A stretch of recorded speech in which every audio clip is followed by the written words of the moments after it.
Good morning, dear children. I hope you all are fine and safe at home. Our periodic tests are over. Hope you all have done well. Now we are going to continue with our syllabus for half-yearly exam. And today we are going to study lesson 6, demonstrative and relative pronouns. We'll just revise the previous chapter first before beginning this chapter. In the previous chapter, we studied about a pronoun and types of pronouns. What is a pronoun? We know a pronoun is a word which is used in place of a noun.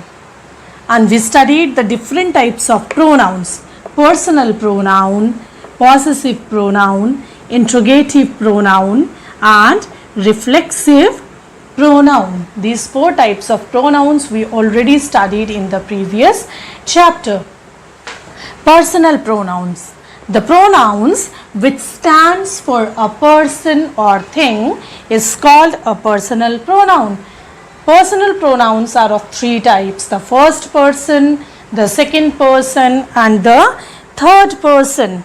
The pronoun which stand for a person speaking are called pronouns of the first person. For example, I and we are the first person pronouns. The pronoun which stand for the person spoken to whom the words are being spoken is called a second person pronoun. The second person pronoun is you. The pronouns which stand for the person or persons spoken of or about are called pronouns of third person. He, she, it, they are the third person pronouns. Then we studied about the possessive pronouns. The word possessive itself tells us about the possession, about the belonging. So, the pronouns that help us show possession or belonging are called possessive pronouns. For example, mine, ours, yours, his, theirs, all these are possessive pronouns. For example, these books are mine. Books belongs to me. It shows the possession. And books are mine. Mine is used for the noun books. And these books belongs to me. So, mine is a possessive pronoun because it shows a possession.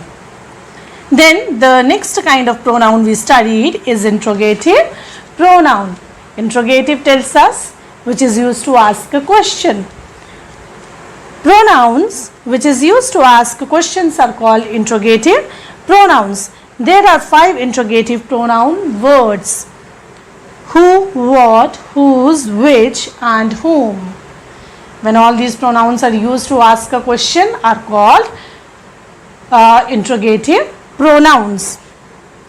Then reflexive pronouns. We studied the fourth kind of pronoun we studied, that is reflexive pronouns.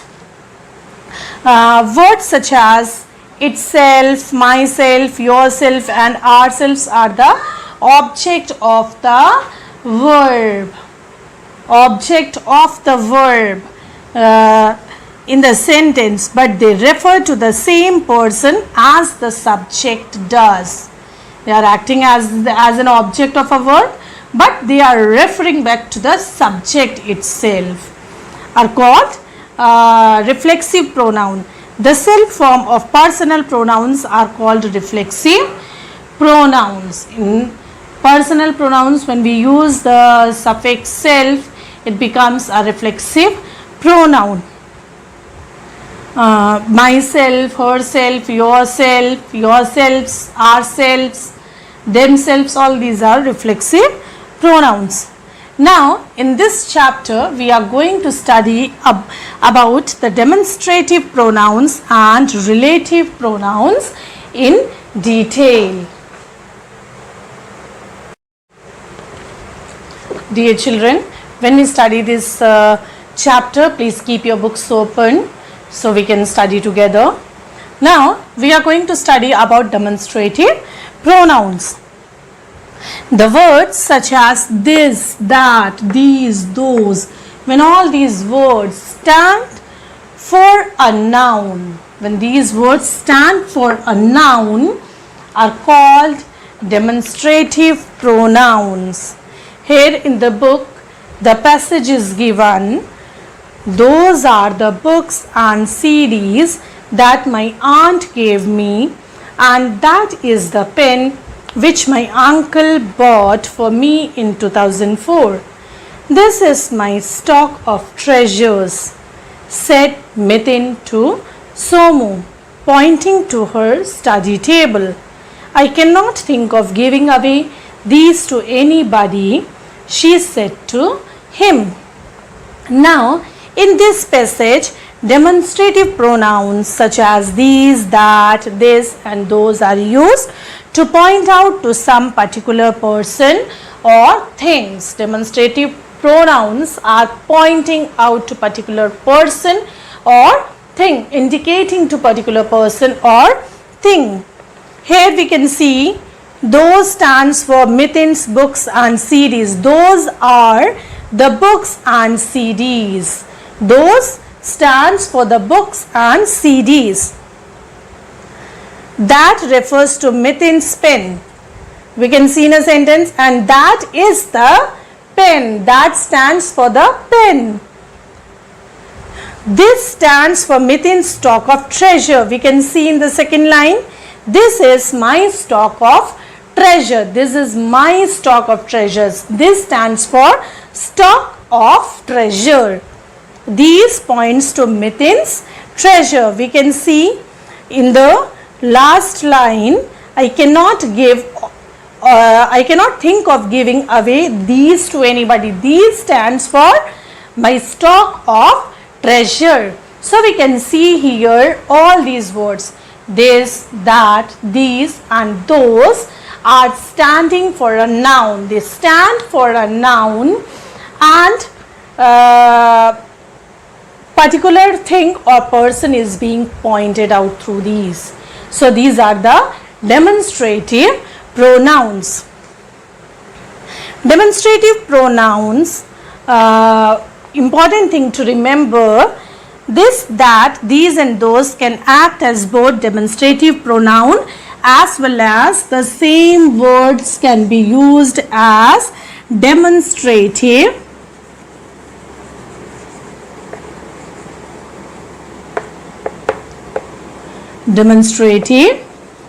adjectives also. The same words can be demonstrative pronouns as well as the same words can be demonstrative adjectives. How to recognize? Demonstrative pronouns replace a noun. Demonstrative pronoun stands for a noun, but demonstrative adjectives qualify a noun and answer the question which. These demonstrative pronouns stands for a noun and demonstrative adjectives are qualifying a noun. We know the word which qualifies a noun is called an adjective. So when these words are qualifying a noun, they are demonstrative adjectives.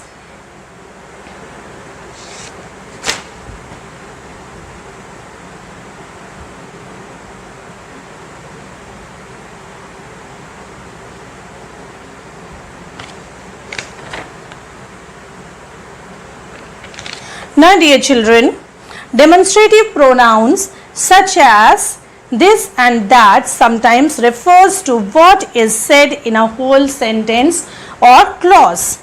For example, I went to see the movie but that was not possible. I went to see the movie but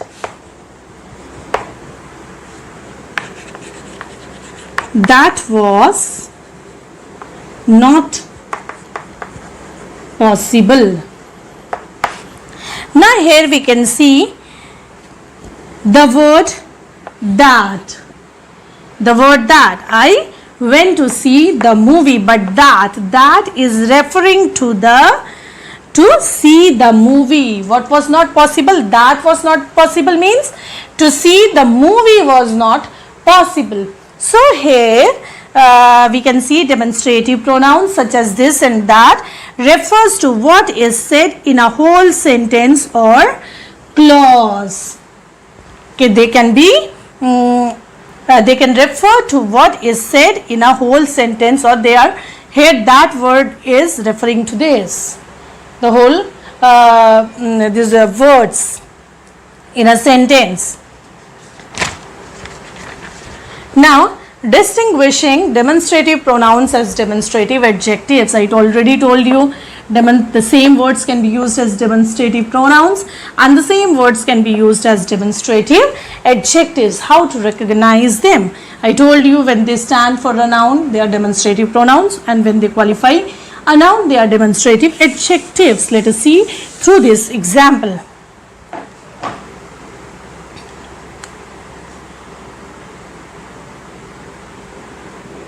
For example, I wanted to watch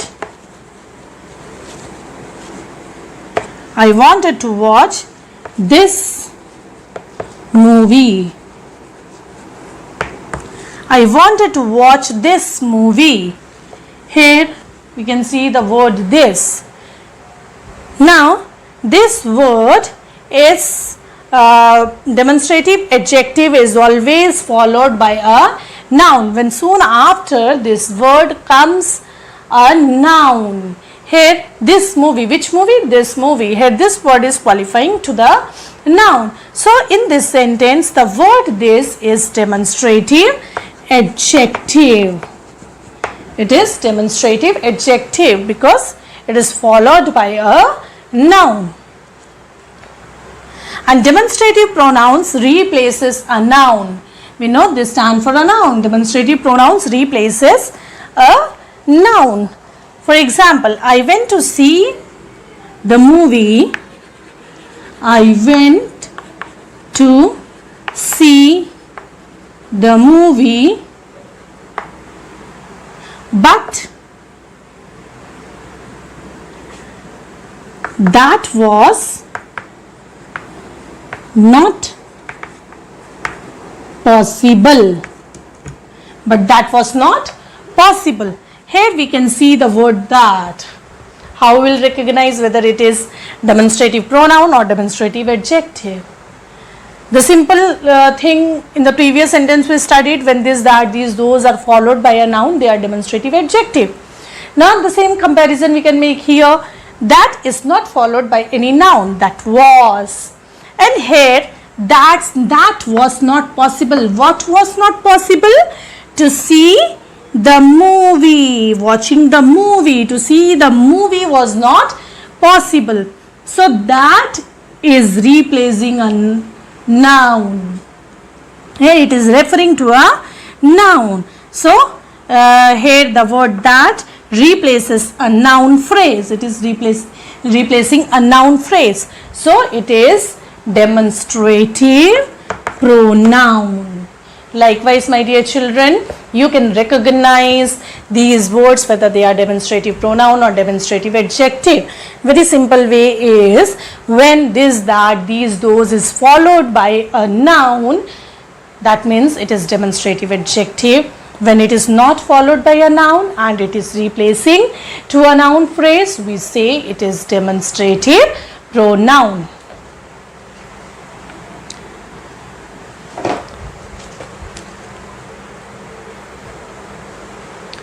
Dear children, now let us see what is a relative pronoun.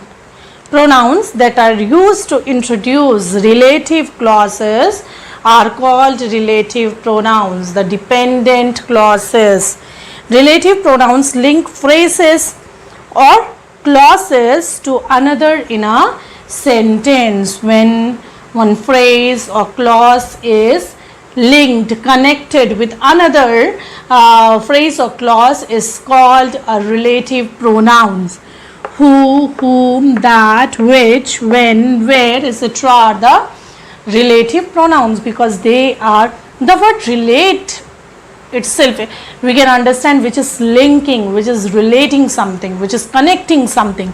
So these words are connecting the phrases and the clauses with another in the sentence. Let us see this example. The boy who stood first in the CBSE examination is my cousin. Here we can see two clauses. Clause, we know clause is a group of words which is having a subject and predicate and is having a verb in it. Now clauses are of two types, the main clause and the dependent clause. The next chapters you will study in much detail about this topic. Now in this sentence, the boy is my cousin is a main clause. The boy is my cousin is a main clause. Who stood first in the CBSE examination is the relative clause or the dependent clause, and this dependent clause is connected with this main clause by the word who. Here who stands for the boy. The main sentence is the boy is my cousin, and the dependent or the relative clause is who stood first in the examination, CBSE examination. The relative clause gives additional information about the boy. This relative clause we can say, dependent clause we can say, and which is which is used for the boy, which is used for the noun. It is giving additional information about the noun. The sentence talks about a particular boy who stood first in the CBSE examination. The relative clause gives you that specific information.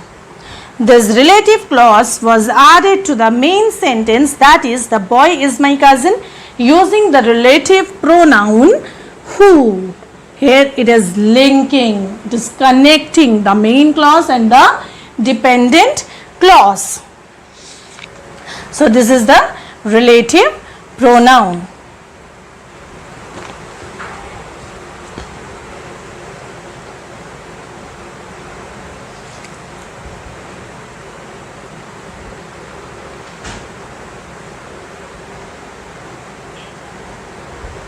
Now we can see on page number 50, the relative pronouns whom is used to refer to noun that acts as the subject of a verb, while the relative pronouns who is used to refer to the noun that acts as the object of the verb.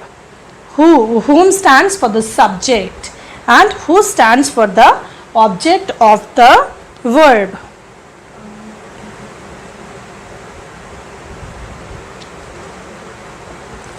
Now dear children, I hope you understand both the topics, the demonstrative pronouns and the relative pronouns, and your homework is to write down the definitions in your copy and try to solve the exercise given on page number 48, that is to identify the demonstrative adjectives and demonstrative pronouns in the following story. Thank you.